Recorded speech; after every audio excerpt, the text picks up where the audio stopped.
딱한 사정이란 제목으로 잠언서 6장 1절로 5절 말씀을 나누기 원합니다. 내 아들아, 만약 내게 내 이웃의 빚보증을 서고 다른 사람을 위해 증인이 되었다면 너는 내 말 때문에 덫에 걸린 것이다. 내 아들아, 너는 내 이웃의 손아귀에 사로잡혔으니 가서 이렇게 하여라. 겸손하게 엎드려서 내 이웃에게 간절히 부탁하여 거기서 빠져나오도록 하여라. 내 눈이 잠들지 않게 하고 내 눈꺼풀도 감기지 않게 하여라.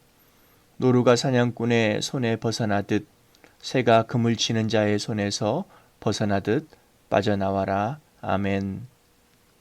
하나님은 사랑이십니다. 그분의 인자하심에 다함이 없으십니다. 상한 갈대를 꺾지 않으시고 꺼져가는 심지가 쓸모없다고 불어 끄지 않으십니다. 고아와 과부와 나그네와 같은 도움이 필요한 사람에게 특별한 관심을 가져야 할 것을 말씀하셨습니다. 그래서 하나님은 인색하지 않으십니다. 그런데 본문을 잘못 인용하는 이들이 종종 있습니다. 내 아들아, 만약 내가 내 이웃의 빚보증을 서고 다른 사람을 위해 증인이 되었다면 너는 내 말 때문에 덫에 걸릴 것이다. 거기서 빠져나오도록 하여라. 벗어나듯 빠져나와라. 빚보증을 서지 말라는 말씀이지 딱한 사정을 모른 척하라는 의미가 아닙니다. 이스라엘 사람들끼리 돈을 빌려주고 빌릴 때 이자를 주고받지 않았습니다. 동족이 아니면 약간의 이자를 요구했습니다. 높은 이자는 정당한 수입으로 보지 않았고 불법이라 했습니다.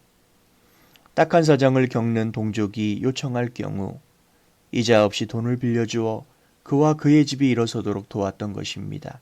돈을 갚는 사람도 행복하고 돌려받은 사람도 보람되었습니다. 하지만 빚보증은 다릅니다. 내 소유의 돈을 빌려주는 것이 아니라 없는 돈을 은행에서 빌리는 것입니다. 빚보증을 피해야 하는 이유는 아래와 같습니다. 첫 번째는 2절 말씀에 덫과 같기 때문입니다. 덫에 걸리면 큰 피해를 입습니다. 목숨도 잃습니다. 단 한 번에 그칠 것 같았는데 빚보증은 헤어나오기 어려운 덫과 같습니다. 둘째, 우리의 선한 마음이 오용되기 쉽습니다. 딱한 사정을 보아 빚보증을 섰는데 그런 마음은 온데간데 없고 서로 기대게 됩니다. 빨리 갚을 것과 더욱 보증 서줄 것을 말입니다.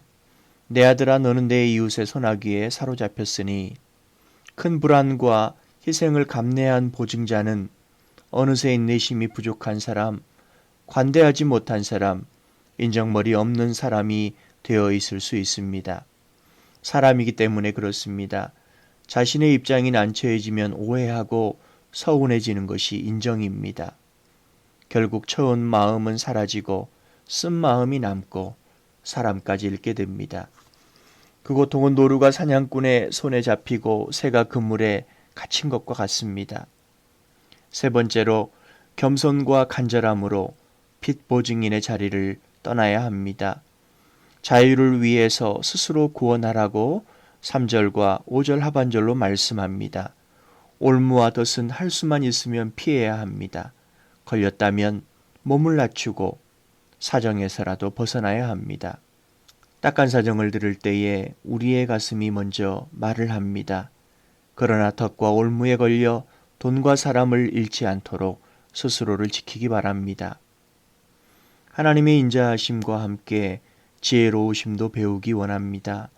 선한 마음으로 돕고 상처받지 않도록, 딱한 이웃을 위해 마음을 쓰고 서운한 말을 듣지 않도록 지혜롭게 사랑하고 돕게 하여 주옵소서. 예수님의 이름으로 기도드립니다. 아멘.